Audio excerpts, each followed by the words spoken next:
اور اس میں ہم نے ڈال دیا ہے نمک. ٹھیک ہے.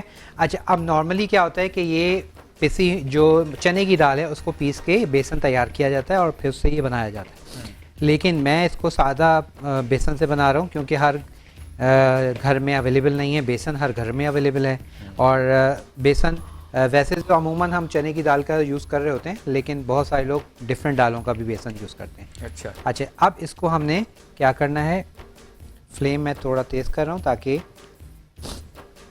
اور اب اس کو ہم پانی لے لیں گے اور پانی سے اس کو ہم نے ہلکے ہاتھ سے بھوننا ہے. نہیں اس کو کاٹتے ہوئے آنسو نہیں آئیں گے لیکن مکس کیا ہے نا تو اس کے سارے پہ فیومس نکلے.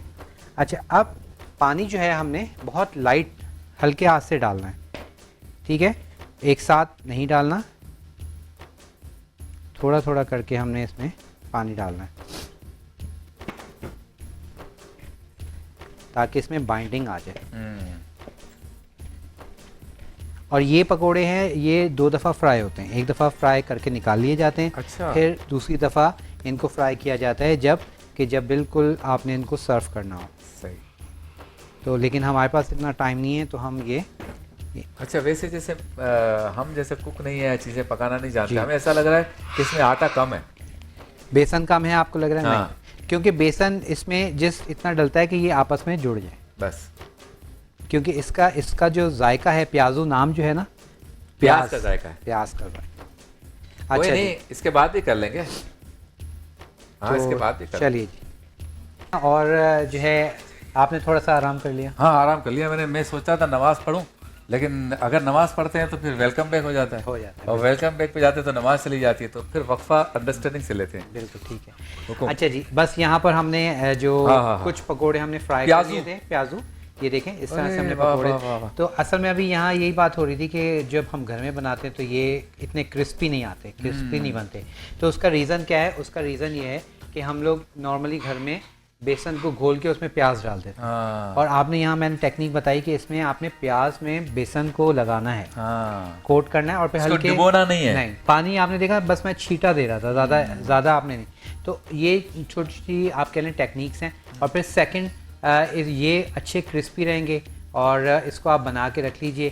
اور جیسے میں نے کہا کہ ہاف ڈن, جیسے یہ اس وقت ہاف ڈن ہو گئے, اب ان کو آپ نکال کے رکھ لیں. اس کے بعد گرما گرم آپ فٹافٹ اس کو فرائی کریں گے اور دے دیں گے. اچھا بعض برانڈز ہیں جو کھانے کے وہاں پر ایک ایپیٹائزر ہی کہیں گے کیونکہ ڈش تو نہیں کہیں گے جی, وہ ہوتے ہیں آنین رنگز. وہ الگ چیز ہے. وہ کون سے آٹے میں ہوتی ہے؟ وہ اس کو ہم میدے میں اور بیڈ کرمس میں کوٹ کرتے ہیں اور پھر آنین, اس میں اب آج کل چیز بھی لگا رہے ہیں ہم, اندر چیز بھی لگ جاتی ہے. کوشش کروں گا اگر ہم یہاں بنائیں گے تو وہ پھر ایک دن میں ہم ایک آنین رنگس ہی بنا سکتے ہیں. اچھا اس میں یہ ہوتا ہے کہ وہ جو پیاز ابھی آپ نے کاٹنے کا طریقہ بتایا نا, وہ بالکل ٹائر یا پہیے جیسا ہوتا ہے. وہ اس میں یہ ہوتا ہے کہ ہمیں پیاز تھوڑے سے چوڑے کاٹنے ہوتے ہیں اور موٹے کاٹنے ہوتے ہیں, اور اس کے بعد پھر اس میں ان پیاز پر جو ہے سب سے پہلے میدا لگاتے ہیں, پھر اس کو کوٹ کرتے ہیں انڈے اور پانی کے بیٹر میں, پھر بیڈ کرمس لگاتے ہیں. میں تو سمجھا بہت آسان ہوگا. نہیں تھوڑا سا وہ یہ پہیا کھانا بھی کتنا مشکل ہے پہیا. اسی لیے تو جب ہم ریسٹورینٹس میں آرڈر کرتے ہیں تو کہتے ہیں کہ پیاز ہے اور اتنے مہنگے, اس میں پیچھے محنت زیادہ ہے, محنت ہے, ٹیکنیک ہے, پھر اس میں چیز ڈلی ہوئی ہوتی ہے. اگر آپ نے چیز نہیں بھی ڈالنی تو آپ سمپل بھی بنا سکتے ہیں, لیکن یہ ہے کہ اس میں تھوڑی سی محنت ہے. یہ بہت اچھا بنا ہے جو بھی آپ نے کیا, اس میں واقعی پتہ چلا مجھے ذاتی طور پہ لگ رہا تھا, میں قریب کھڑا تھا کہ اس میں آٹا کم ہے اور پیاز نظر آ رہی ہے, لیکن پیاز کیوں نظر آ رہی ہے؟ اس کی وجہ یہ ہے کہ پیاز کو آٹے میں نہیں ڈبونا, صرف ہلکا سا لگانا ہے. اصل ٹیسٹ پیاز کا ہے, پیاز کا ہے. اور یہ اتنا مزیدار آپ کہنے لگتا ہے. اس کے اوپر ہم ابھی اسپرنکل کریں گے تھوڑا سا چاٹ مسالہ, اور جو ہمارے بہاری جو کمیونٹی ہے اس میں یہ اس کو سرو کیا جاتا ہے لال مرچی اور لہسن کی چٹنی کے ساتھ. بہت اس کا کمبینیشن اس کے ساتھ بہت اچھا ہے. ہمارے یہاں تو نارملی بس وہ ایک املی کی چٹنی بن گئی ہے, وہ پورا رمضان وہی چلے گی, اور یا ہری چٹنی چل جائے گی. تو اس لیے ڈفرینٹ چیزیں جو ہیں ہر چیز کے ساتھ ڈفرینٹ سوس چٹنی جو ہے وہ کمبینیشن اس کا بنایا جاتا ہے.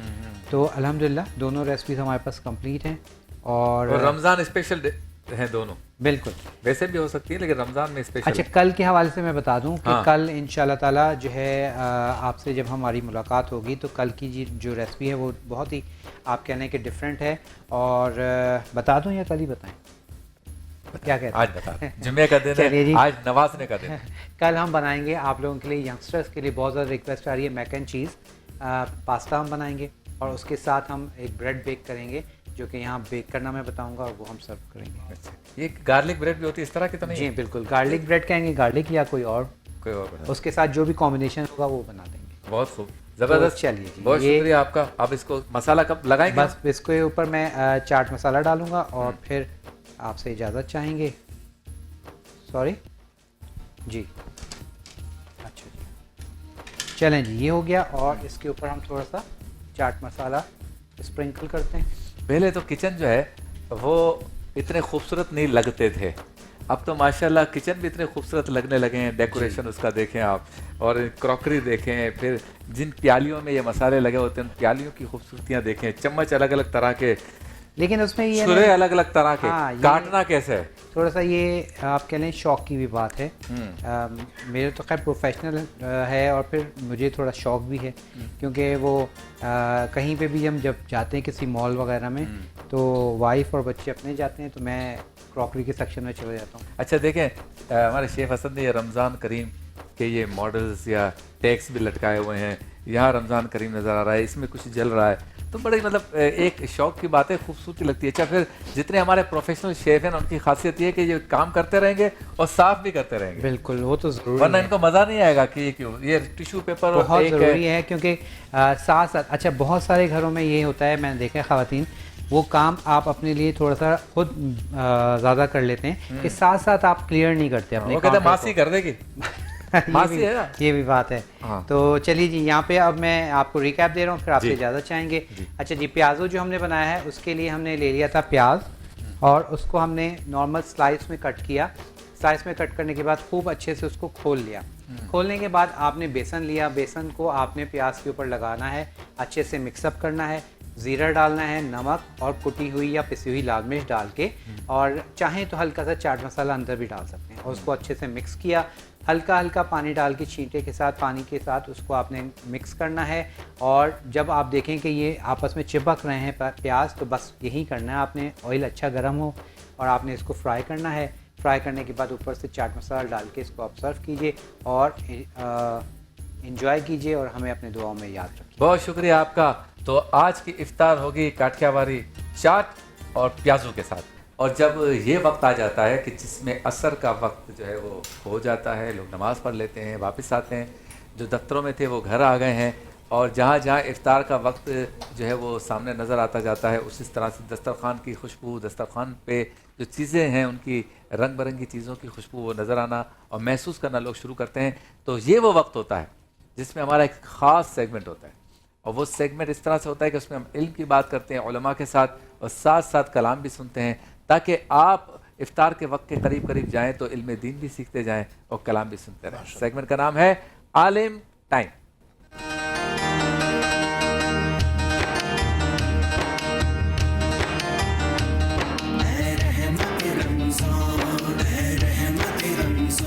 عالم ٹائم میں آج ہمارا موضوع ہے نظام زکوٰۃ، اور اس کو ہم نے وسیع کرنے کے لیے خدمت خلق اور نظام زکوٰۃ دونوں کو جمع کر لیا ہے۔ موجود ہے ہمارے ساتھ آپ کے ہمارے ہم سب کے پسندیدہ مفتی غلام دستگیر صاحب، السلام علیکم۔ وعلیکم اور ان کے ساتھ موجود ہے ہماری آپ کی ہم سب کی محترم شخصیت ڈاکٹر جواد ہاشمی صاحب، بہت شکریہ آپ بھی تشریف لائے۔ جواد حیدر ہاشمی صاحب کی طرف چلتے ہیں۔ اچھا حضرت یہ بتائیے کہ معنی و مفہوم کیا ہے خدمت خلق کا، اور کیا یہ بڑے پیمانے پہ ہی ہو سکتی ہے اور چھوٹے پیمانے پہ بھی کر سکتے ہیں؟ بسم اللہ الرحمن الرحیم۔ خدمت خلق کا وسیع مفہوم بھی ہو سکتا ہے اور چھوٹے پیمانے پر بھی انسان جو ہے وہ خدمت خلق انجام دے سکتا ہے۔ دیکھیں اللہ تعالیٰ نے انسان کو جب خلق فرمایا تو انسان کا ایک رابطہ اپنے رب کے ساتھ ہے، صحیح، کہ ٹھیک ہے وہ عبادی جو نظام اللہ تعالیٰ نے بنایا ہے اس کے مطابق انسان عبودیت انجام دیتا ہے، بندگی انجام دیتا ہے۔ صحیح۔ اچھا، ایک رابطہ انسان کا اپنے جیسے دوسرے انسانوں کے ساتھ ہے، جہاں اللہ رب العزت کے کچھ ہمارے اوپر حقوق ہیں، اسی طرح دوسرے بندوں کے بھی ہمارے اوپر کچھ حقوق ہیں۔ صحیح۔ ان میں سے ایک یہ بھی ہے کہ آپ کے معاشرے کے اندر اگر کچھ ایسے افراد ہیں کہ جو ضرورت مند ہیں، جو محتاج ہیں، جو معاشی دوڑ میں آپ سے پیچھے رہ گئے ہیں، ٹھیک ہے، ان کا خیال رکھنا، ان کی دیکھ بھال کرنا، ان کی ضروریات کا خیال رکھنا، یہ صاحبان حیثیت کے اوپر، صاحبان مال کے اوپر اللہ رب العزت نے ہی فرض قرار دیا ہوا ہے۔ واہ واہ۔ یہی وجہ ہے کہ اللہ تعالیٰ نے پورا ایک نظام معاش دیا ہے کہ جس کے اندر زکوٰۃ بھی شامل ہے، آج زکوٰۃ کے اوپر بھی یقیناً گفتگو کریں گے، تو یہ پورا نظام جو ہے وہ موجود ہے۔ اب وہ انسان کی حیثیت کے اوپر ڈیپینڈ کرتا ہے کہ انسان کتنا صاحب حیثیت ہے، مالی اعتبار سے، اقتصادی اعتبار سے۔ اگر وہ صاحب حیثیت ہے اچھا خاصا، تو ظاہر ہے اس کی خدمت کا دائرہ بھی اسی حساب سے پھیل سکتا ہے اور وسیع ہو سکتا ہے۔ صحیح۔ لیکن ایک آدمی ایسا ہے کہ جس کے جو اتنا صاحب حیثیت نہیں ہے، لیکن جتنا مال اس کے پاس ہے اور اس سے کمتر درجے کا اگر کوئی سائل ہے، کوئی محروم اگر ہے، تو اس کی نسبت اس کے اوپر جو ہے پھر بھی ذمہ داری جو ہے وہ عائد ہو جاتی ہے۔ اچھا۔ یعنی معاشرے کے اندر جو مالدار لوگ ہیں، جو صاحب حیثیت لوگ ہیں، وہ زیادہ کم ہو سکتے ہیں، وہ کسی بھی اعتبار سے باقی بندگان خدا کی نسبت سے وہ غیر ذمہ دار نہیں ہے، ان کی ذمہ داری جو ہے وہ موجود ہے۔ قرآن کریم کے اندر بھی اللہ رب العزت نے اس حوالے سے کئی آیات کریمہ کے اندر اشارہ فرمایا، جیسے یہ آیت ہے نا کہ وفی اموالہم حق للسائل والمحروم، ٹھیک ہے، اور ان کے اموال میں سائل اور محروم کے لیے بھی حق ہے۔ جو مانگنے والے ہیں، آپ کے اموال میں مانگنے والوں کا حق موجود ہے۔ اب وہ کیوں مانگ رہا ہے؟ وہ ضرورت کی وجہ سے مانگ رہا ہے۔ کل ہم نے گداگری کے حوالے سے بات کی، وہ تو پیشہ ور گداگر ہے، ٹھیک ہے، لیکن کوئی ایسا آدمی بھی ہو سکتا ہے کہ جو بیچارہ آج محتاج ہو گیا ہے اور مانگنا اس کی مجبوری بن گئی ہے، تو دینا کیا ہے ہمارے فرائض میں شامل ہے۔ ایک وہ ہے کہ جو محروم ہے، مانگتا نہیں ہے لیکن آپ کو معلوم ہے کہ وہ محروم ہے، آپ کو معلوم ہے، اسی لیے اسلام کے اندر پڑوسی کے جو حقوق بیان کیے گئے نا، اس کی ایک بنیادی وجہ یہ ہے کہ انسان اپنے پڑوسیوں کا خیال رکھے۔ آپ کو معلوم ہے کہ آپ کے پڑوسی کے گھر میں جو ہے وہ چراغ نہیں جل رہا، وہاں پر روٹی جو ہے کئی دنوں سے نہیں پکی، وہ ایک جگہ جاب کرتا ہے لیکن کئی مہینے سے اس بیچارے کو سیلری نہیں ملی، ٹھیک ہے، تو اگر ایسا ہے تو وہاں پر پھر پڑوسیوں کے حقوق ادا کرنا، وہاں پر ان کی خدمت انجام دینا، ان کی کفالت کرنا، یہ دیگر جو صاحب حیثیت پڑوسی ہیں ان کے فرائض میں شامل ہو جاتے ہیں۔ تو بس انسان کے اندر جتنی استطاعت ہے اسی حساب سے وہ خدمت خلق انجام دے دے ایک آدمی۔ اور اس کا یہاں پر بھی اس کے درجات وغیرہ بھی ہیں۔ سب سے پہلے آپ جب اموال کو خرچ کرنا چاہیں نا تو اپنوں سے خرچ کرنے کا آغاز کریں گے، ٹھیک ہے، سب سے پہلے تو اپنے والدین کے اوپر، پھر اپنے عزیز و اقارب رشتہ داروں کے اوپر، پھر اس کے بعد باقاعدہ درجہ بدرجہ یہ دائرہ کار بڑھتا چلا جاتا ہے۔ اور ایسا نہیں کہ آپ آغاز ہی دوسروں سے کرو اور اپنے گھر والوں کو ہی محروم رکھ دیں۔ بالکل، اور ایسا ہمارے ہاں زیادہ ہے جی، کہ جن کے پاس پیسہ ہے نا وہ کہتے ہیں کہ بھائی کوئی آرگنائزیشن بتاؤ جس کو میں دوں، ہم ان کو دیں۔ اچھا، یہ پوچھنے والے بھی اس کے رشتہ دار ہوتے، یعنی وہ پوچھتا ان رشتہ داروں سے ہے کہ میرے پاس کچھ پیسے پڑے جو مجھے عطیہ خیرات زکوٰۃ کرنی ہے، تو مجھے کوئی آرگنائزیشن بتاؤ۔ جو پوچھ رہا ہے وہ خود مستحق ہے، یعنی جس سے وہ پوچھ رہا ہے وہ خود مستحق ہے اور انہی سے پوچھ رہا ہے، تو بھائی اپنے رشتہ داروں کو دے دو۔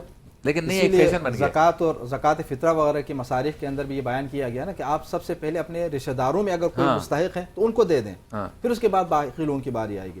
اور اس میں یہ بھی ہے فقہی لحاظ سے، یقیناً باقی فقہ کے اندر بھی ایسا ہی ہوگا، وہ یہ کہ دیکھیں آپ کے اپنے شہر کے اندر اگر مستحق ہیں، آپ دوسرے شہر میں زکوٰۃ کو منتقل نہیں کر سکتے، اپنے شہر کے لوگوں کو آپ دے دیں۔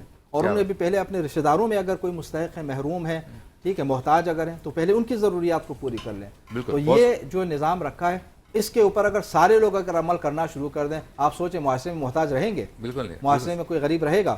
سارے لوگ اپنے فرائض کو ایسے بھی لوگ ہیں حضرت جو کہتے ہیں بھائی جان السلام علیکم، وعلیکم السلام، یا میرے پاس 15-20 راشن پڑے ہیں، اگر تمہاری ماسی ڈرائیور کار وغیرہ چوکیدار کو چاہیے تو دینا ہو تو بتانا۔ اس کے اپنے چوکیدار کو نہیں دے رہا وہ، جو اس کی بلڈنگ کے نیچے، تو وہ اس لیے کہ بتائے سب کو کہ میں راشن باہر رہا۔ اچھا، پھر جیسے کہ میں نے ابھی کہا، بعض لوگ ایسے ہیں کہ جو خود سال میں 3 دفعہ عمرے پہ جاتے ہیں اور کہتے ہیں کہ اللہ تعالیٰ نے مجھے یہ کرم بخشا ہے، سرکار مجھے بار بار بلاتے ہیں، میں ہر 3 مہینے بعد جاتا ہوں۔ بھائی سرکار کے پاس جاتے ہو تو سرکار پوچھتے نہیں ہوں گے کہ تمہاری بہن جو بھوکی ہے پورا سال، اس کے لیے تم نے کبھی فون کیا، 2-4 لیٹر دودھ بھیجا، کوئی راشن بھیج دیا؟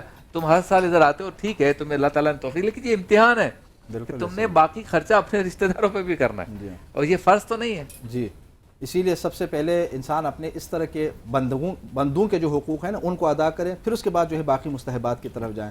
اور یہ بھی علماء اسی لیے بیان فرماتے ہیں کہ کل قیامت کے دن خدا نخواستہ، ویسے تو اللہ تعالیٰ سب کی حفاظت فرمائے انشاءاللہ، اللہ تعالیٰ سب کی بخشش فرمائے، کل قیامت کے دن جو لوگ زیادہ مار کھائیں گے اور وہاں پر اللہ تعالیٰ کے عذاب کا شکار ہوں گے، وہ انسان باقی حقوق العباد کے معاملے میں جو ہے وہ کوتاہی کی وجہ سے مار کھائیں گے، یعنی زیادہ مار انہیں پڑے گی، العباد کے معاملات میں اللہ تعالیٰ ہو سکتے معاف فرما دیں۔ اچھا مفتی صاحب، یہ بتائیں کہ یہ جو اسلام میں صدقات کی اور زکوٰۃ کی یا عطیات کی یا اس پورے نظام کی اتنی زیادہ اہمیت اور افادت کیوں ہے؟